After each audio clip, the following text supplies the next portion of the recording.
Bon les gars, il est actuellement 20h15. Donc là ce que je vais faire c'est simple. Je vais tourner cette vidéo, je vais aller à la salle, je vais m'entraîner dur, je vais faire une grosse séance, puis ensuite j'aurai fini ma semaine du coup. Alors, pourquoi est-ce que je vous dis ça? Parce que c'est pile en lien avec le sujet de cette vidéo par rapport à la confiance en soi. Car pendant une longue période et encore un petit peu aujourd'hui, on voit énormément de gourous nous dire oui, ayez confiance en vous, oui, tu es une personne exceptionnelle, comprends que tu es une personne exceptionnelle, aie confiance en toi, fais-toi plus confiance. Et tout un tas de phrases assez clichés qui reviennent très souvent. Donc, c'est pour ça que moi, je voulais donner mon avis là-dessus. Je voulais éclairer la lanterne de certains, parce que vous voyez très bien que juste vous dire à partir d'aujourd'hui, j'ai confiance en soi, ou faire des affirmations positives le matin devant le miroir en disant je suis le meilleur, je vais réussir, etc. Vous voyez bien que ça fonctionne pas de un et de 2, c'est assez bizarre. Je pense que si s'il y avait un film sur vous et qu'on vous voyait faire ça comme ça devant le miroir, ou que quelqu'un vous filmait avec une caméra, vous vous sentiriez bien con, à mon avis. Donc, je vais vraiment vous donner mon avis sur la confiance aujourd'hui et vous dire pourquoi est-ce que l'apologie de la confiance telle qu'on la voit aujourd'hui sur les réseaux sociaux est un énorme problème. Alors pour commencer, au niveau de la confiance en soi, avant de définir ce que c'est la confiance en soi, il faut d'abord comprendre ce que c'est la confiance de manière générale. Qu'est-ce qui fait que on a confiance en nos parents, on a confiance pas pour certains, est-ce qu'on a confiance en une personne, un ami, un tel, on a confiance en une telle, à cette fille-là, à ce gars-là, etc. Alors, ce qui fait qu'on a confiance ou qu'on n'a pas confiance en une personne, c'est tout simplement son degré de fiabilité. Est-ce que cette personne est fiable? Est-ce que cette personne, tu peux avoir confiance en elle? Donc on cherche pas, on se force pas à avoir confiance aux gens. On se demande s'ils sont fiables. Pour savoir s'ils sont fiables, on va regarder des moments bien précis.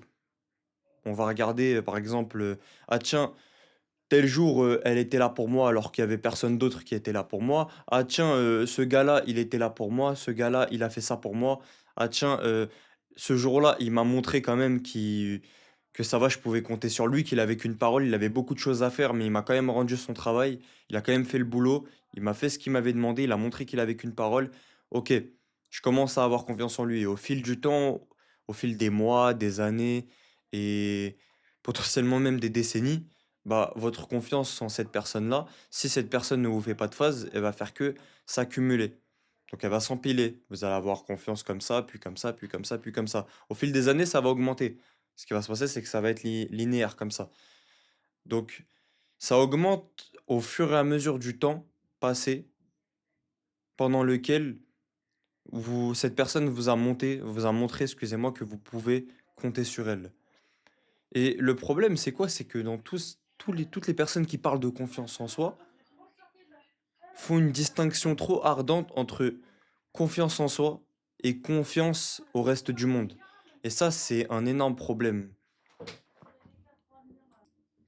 Dans le monde moderne, j'ai l'impression qu'on comprend mal le concept de confiance en soi. Et c'est ça le vrai souci. C'est que on peut pas, on peut pas avoir confiance en soi si on comprend même pas déjà ce qui crée la confiance en soi. C'est ça le problème que vous voulez pas regarder en face. Pour avoir confiance en soi, il faut déjà comprendre comment avoir confiance en soi. Et pour comprendre comment avoir confiance en soi, il faut comprendre comment gagner la confiance de quelqu'un d'autre. Ah tiens, tu gagnes la confiance de quelqu'un d'autre en lui montrant que tu es fiable. Donc, comment est-ce qu'on gagne la confiance de soi-même? De la même manière, en te montrant à toi-même que tu es fiable. Et pourquoi est-ce que j'ai parlé du fait que je vais aller à la salle là? Bah, alors que je suis fatigué, j'ai juste envie là d'aller me laver et de dormir. J'ai pas envie de tourner cette vidéo. Enfin, j'avais pas envie de base, là je suis un peu plus motivé maintenant. J'ai encore moins envie d'aller à la salle, j'ai vraiment la flemme. Et je pense que j'aurai la flemme même quand je serai à la salle, à la différence de la vidéo. Sauf quand je serai vraiment à fond dans ma séance. Mais malgré le fait que j'ai la flemme, je le fais quand même.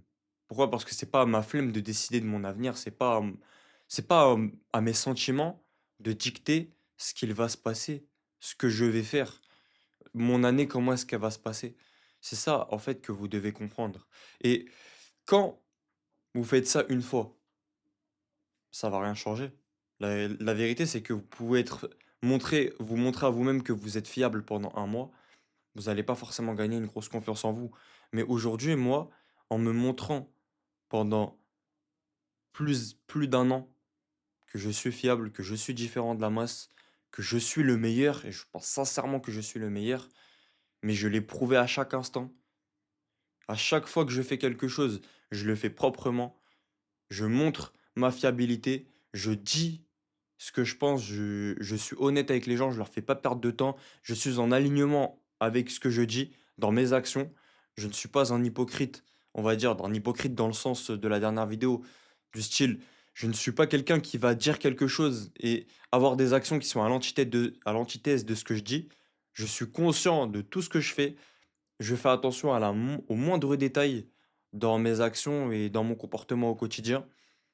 Et c'est pour ça que derrière, j'ai peu à peu, petit à petit, développé une confiance inébranlable. Et un mec qui va aller me dire que ce que je fais, c'est de la merde ou que je ne suis pas quelqu'un de fiable, je ne suis pas quelqu'un de fort, je ne suis pas le meilleur, je suis juste un rêveur. Un gars qui va me dire ça, je vais le regarder droit dans les yeux et je vais lui dire, mon gars, si tu veux me descendre, c'est déjà perdu d'avance, c'est foiré.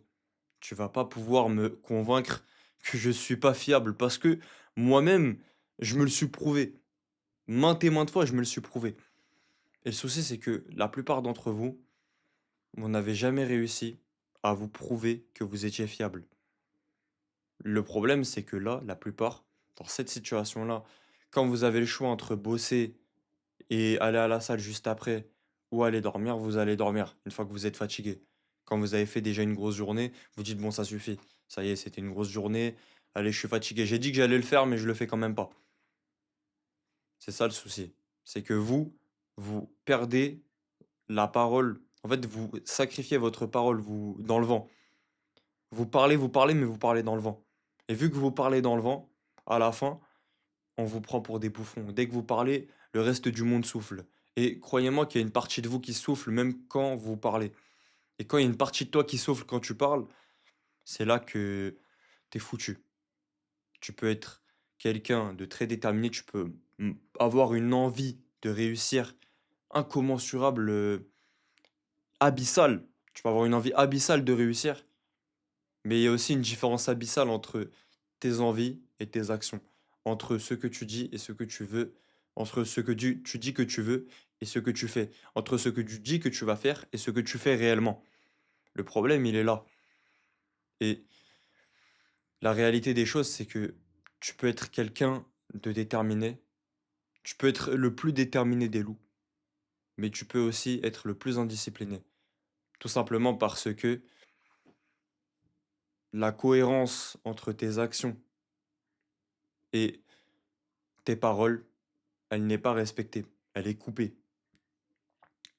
Le souci, c'est que vous, vous, vous coupez ce lien entre l'action et la parole, ce lien qui est d'une importance capitale, et vous vous plaignez du fait que derrière, vous n'avez pas confiance en vous. Mais n'aie pas confiance en toi. Moi-même, j'ai pas confiance en toi quand je te regarde. T'es là, attends. T'es là, tu me dis, je vais aller à la salle, à partir de 2026. Les résolutions de 2026, c'est vraiment le meilleur exemple. En 2026, tu dis, à partir d'aujourd'hui, je vais à la salle trois fois par semaine, 4 fois par semaine. Et t'arrives même pas à tenir tes engagements. Tu tiens 2 semaines et t'arrêtes. Mais bien sûr, moi, je te regarde, je me dis, mais t'es une grosse merde, toi. Pourquoi est-ce que je devrais te faire confiance? C'est pas moi qui vais te faire confiance, moi. Personnellement, je suis pas con. Et t'as raison de pas te faire confiance toi-même. Parce que si tu te fais confiance, c'est que t'es con. Si t'as confiance en toi alors que t'es un gars qui tient pas ses engagements, c'est que t'es con. Donc c'est déjà rassurant que tu n'aies pas confiance en toi. Maintenant, pour avoir confiance en toi, faut que tu deviennes une personne fiable. Et là, en fait, tu auras confiance en toi sans être con. Mais actuellement, dans l'état actuel des choses, là, si t'as confiance en toi, c'est que t'es con. Et bon, heureusement que t'as pas confiance en toi parce que tu serais con. Tout simplement, ça serait débile de ta part d'avoir confiance en toi. Donc, à toi de mériter ta propre confiance. La confiance, ça se gagne. Et c'est pas différent quand il s'agit de la confiance en soi-même. Elle se gagne tout autant que la confiance des autres. Donc les gars, vraiment, mettez-vous ça dans le crâne.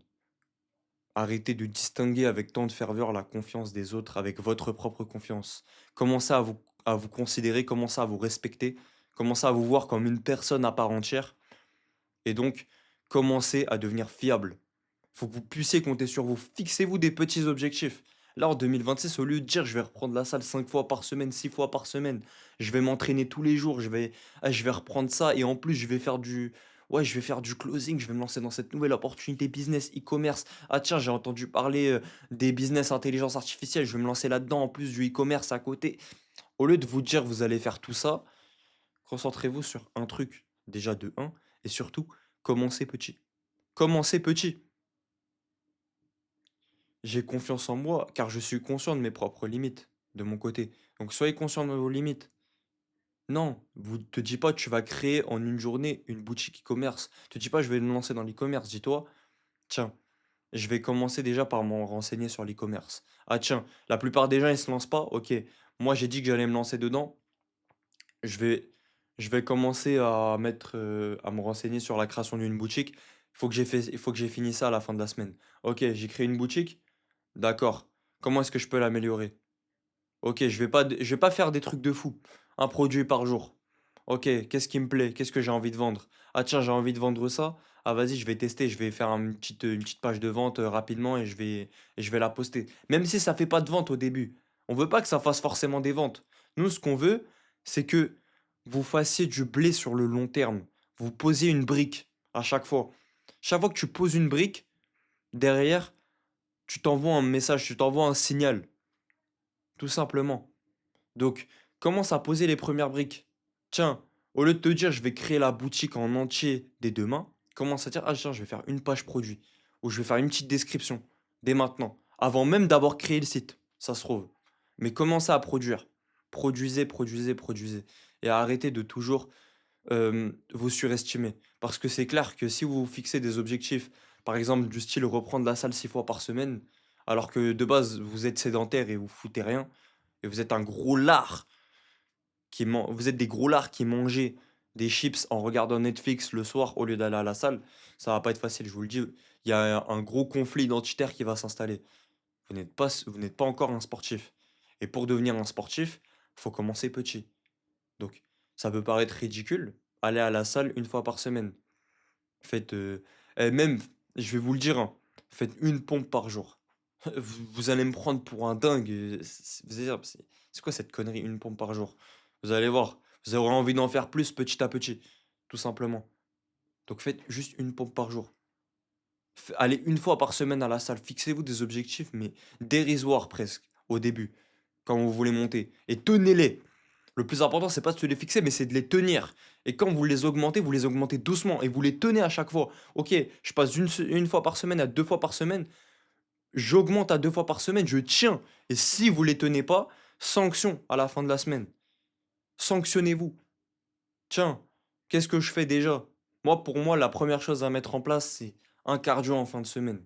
Et vous vous sanctionnez en faisant des sprints dès que vous foirez. Je vous expliquerai exactement comment est-ce que moi je m'organise par rapport à ça. C'est quoi ma méthode à moi. Mais pour moi, c'est la première chose à mettre en place. Avant même de commencer à aller à la salle de sport, de commencer à faire de la muscu, par faire du cardio. On commence par la base. Parce que le mental, il est là. Devenir musclé, ou bon, moi je suis pas spécialement musclé, mais j'ai un physique qui est acceptable, on va dire. J'ai un physique assez solide, surtout par rapport à ma taille. Mais pour vraiment avoir un bon physique, il faut déjà être prêt mentalement, il faut être barricadé mentalement. Et pour être barricadé mentalement, ça commence par le cardio. Donc commencez par du cardio. On s'écarte un petit peu du sujet. Je ferai d'autres vidéos pour en parler, ne vous inquiétez pas. Mais en tout cas, vraiment, comprenez que la confiance en soi se mérite. La confiance en soi se gagne, comme toute confiance. Comme la confiance de ton pote. Pour que ton pote ait confiance en toi, tu dois le gagner. Tu dois lui prouver qu'il peut avoir confiance en toi. Pour que tes parents aient confiance en toi, tu dois leur prouver qu'ils peuvent avoir confiance en toi. Bah, toi, c'est pareil. Sauf que toi, tu es la première personne à qui tu dois prouver ta fiabilité. Donc, sois fiable. Fixe-toi des petits objectifs, augmente progressivement, sanctionne-toi en cas de désalignement et tu prendras petit à petit confiance en toi, dans tous les cas. Tu me redis dans 3 mois si tu as essayé cette méthode et crois-moi que si tu l'as essayé, tu m'en diras des nouvelles. C'était Bigas, les gars, on vous souhaite une bonne soirée.